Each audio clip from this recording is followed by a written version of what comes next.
Fresh Talk Media. Recently, we are hearing different kinds of stories online, on the internet, and everywhere. Some Northerners are clamoring that they would prefer to have an Kwankwaso Obi ticket instead of Obi Kwankwaso ticket. They would rather prefer Obi to be the vice president while Kwankwaso becomes the president. Mr. Clem, this has triggered a lot of arguments among some people, especially in the northern part of Nigeria. Maybe from the Kwankwasia movement, his people, his followers. So some of them would rather prefer Kwankwaso to be the president while Obi become the vice president. Which do you think Nigerians would prefer to have? An Kwankwaso Obi ticket or Obi Kwankwaso ticket? And what are your reasons? Who do you think will perform better? Obi Kwankwaso ticket is the best ticket.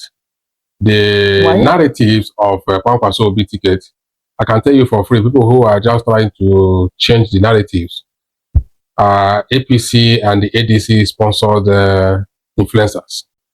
Yes, it's APC and the ADC sponsors influencers. Is it to put some kind of confusion or disagreement? They just want to throw it out there, let people start discussing and arguing over it, or maybe to put a problem between the Kwankwasia movement and the obedient movement.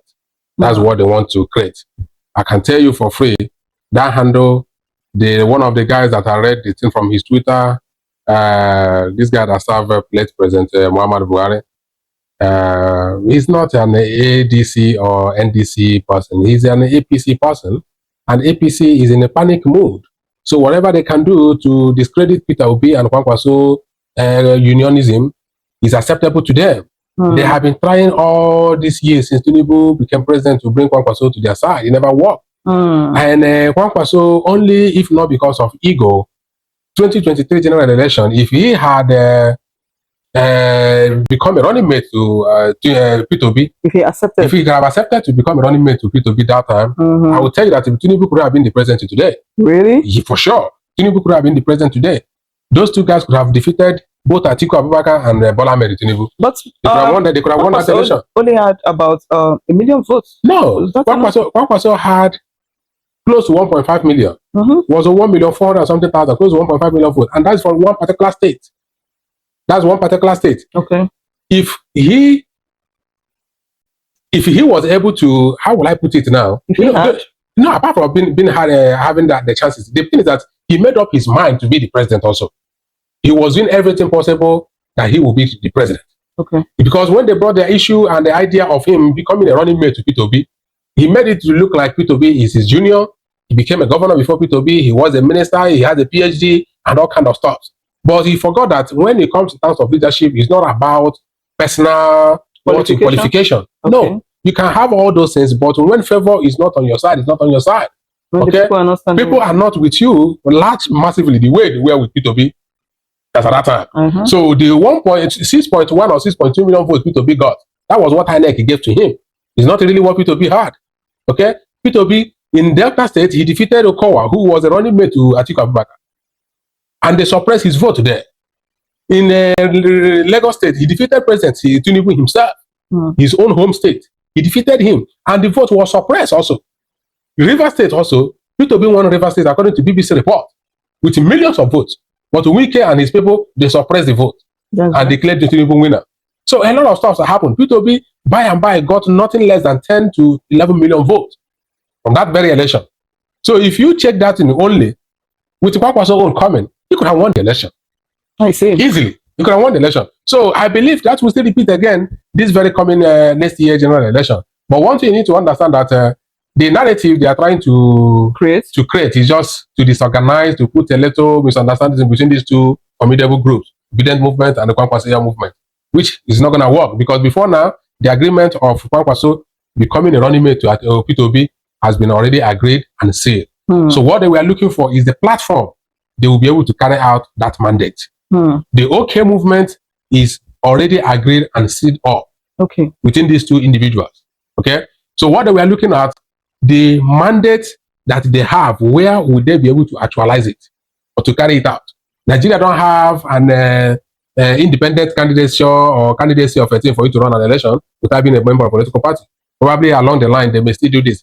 Let me tell you, if Nigeria have a candidacy rules or law whereby you can sit or stand for an election on your own without being a member of any political party. Peter Obi and Kwankwaso couldn't have joined any political party. Especially Peter Obi himself. He could have stood on his own. He could have stand on his own and do wonders. Yes, he could have stand on his own and do wonders. But right now, there's nothing like that in our constitution. It looks like in the electoral law, we don't have anything like independent candidates. So you must belong to a political party. Yeah, it looks like it's not about the party, but about the individual. It is not about political party. What is political party? Is Nigeria a developed nation? Nigeria is not developed. Where you will be talking about political parties when you go to places like the UK, when you go to places like the United States. When you see a Democratic family, when you see a Republican family, you see what their ideologies are. Okay? Now, when you think of a Democrat here, you know what the Democrats can promote during their time. Okay. When you see a Republican in the White House, be rest assured it's all about force, war, and the rest of it. That is their own way of life. But Nigeria here, we don't have nothing. No state here is developed. There's no state that has water. There's no state that has constant electricity. There's no state that you can say that you can close your eyes and be driving with road mark all over the places. The answer is nothing. So all the states are under developing stage. We are not yet developed. So we are still talking about how to provide water, how to provide electricity, how to provide internet, how to provide roads and the rest of them. Those things is not something they used to do campaign again in the United States. Nobody's talking about policy in Nigeria. Have you heard about any presidential candidate in Nigeria talking about foreign policy, how to make Nigeria domitable in African society or in African continent or in the world? Nigeria has grown to the stage that we're supposed to be like United States are mounting pressure on the international community today. If we cannot mount an international community, we have got to the stage we can mount pressure in Africa. Right. Any person who wants to contest an election in any African country is supposed to come to the Nigerian government and seek for support in one way or the other. Even though you will not come directly to seek for support in any form, you need support. You need the support from the federal government of Nigeria. Let the president there endorse you. But we are lacking behind. Imagine the president visiting Kenya, visiting Rwanda, and the rest of them. Why are they not visiting you? What is the Minister of Foreign Affairs doing? Every time the president will fly out, where are you going to? What's chasing you out of your country? So this is not the kind of things Nigeria deserve at this point in time.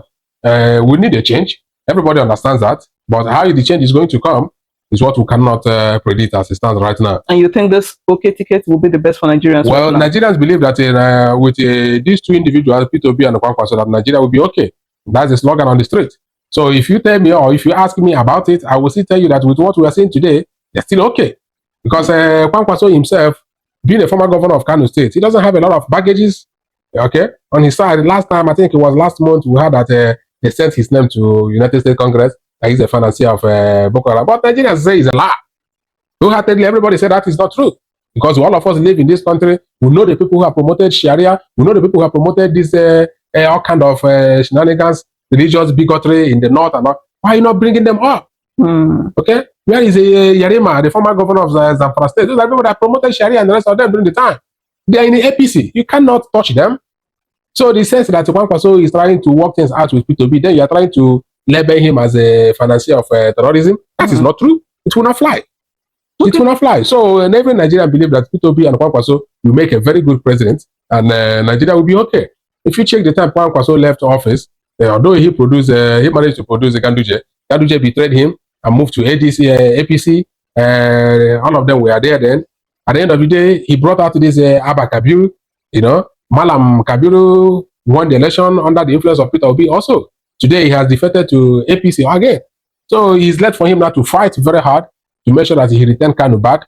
And we will see how he's gonna play out. But I know it's gonna be an interesting electoral season coming next year because the president this time around is not a president that is ready to play by the rules. He has already said that he's a stubborn politician. And he's not ready to go anywhere. He must campaign for his second term. Nobody says you should not campaign for your second term. But what I understand in politics is this: for the fact that you are a politician, you're supposed to use your first time to buy the mind of people, to do the things that people want you to do for them, to develop their society. So people will be the one begging you to come and contest for second term. Like what is going on in Abia State. You never even heard that the governor Alex Oti talking about second time or whatever. But you see a lot of people mounting pressure on him that they want him to come back. That's how you're supposed to be. When you know that you have done your job, you are doing your job. People are seeing what you are doing. They want it to continue. It's not about talking. Talking can never provide food on the table of any Nigerian. So anybody, Daniel Bwala and so on and so forth, Benny Kayode and this guy, what's this one from Delta State? That has a white beard here and what is his name? So, so many of them just all the spokespeople that following Mr. President, Ureno or Mockery, and so on and so forth. You can talk to their kingdom come. It doesn't change anything. If it's not affecting, if it's what you are doing is not taking effect on them physically, whatever you are preaching for yourself. So it's not going to be an easy election for him because he has failed to deliver on his mandate. He failed to deliver on his promises. He was one of the people that promised us that he would give us electricity. That if he didn't give us electricity, when he comes back again for the second time, we should not vote for him. So you ask yourself, do we have electricity today in Nigeria? Do we have electricity today in the country? The answer is no. So it's up to you guys to understand and follow them based on what the decision they take. If P2B is telling you today that he will make Nigeria, move Nigeria from consumption to production, then you give him the chance. If at the end of the 4 years that he didn't perform what he has already promised, you can change him out of the government. That's the power of the people. The people are supposed to have the power to change, to select. We are the one that are in this state now, in Nigerian state.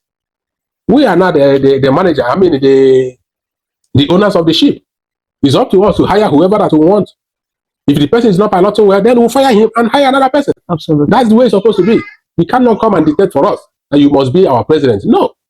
Yeah. I've never seen where somebody is being hired to do a job and you will not come in to dictate to your boss that you must be the manager. You must be the manager, whether your boss, the CEO, or want it or not.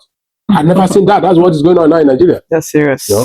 But what efforts or what plans do you think Mr. P2B and Rabiu Musa Kwankwaso are setting up some strategic plans on how to secure their votes? Because with the whole changes that has taken place in the new electoral laws, and the president also saying that he is not going anywhere, that he is stubborn, that he's not going anywhere, that they want to scare him and he's not ready to go anywhere. What do you think Peter Obi and Rabiu Musa Kwankwaso should do to make sure what happened in 2023 will not happen this time? Like, they won't just finish the election and tell everybody to go to court, so we don't end up in the court. Yeah, I will tell you for free that that 2023 general election really opened their eyes. Yeah, with what they have learned. What they have learned a lot. And knowing for what that the present president will have today, like he has confessed with his mouth that he's a stubborn one, that he's not ready to go anywhere. They have their strategy, but it's not what they're going to share to the public, on the public media, on something. No, I tell you for free, they have their strategy.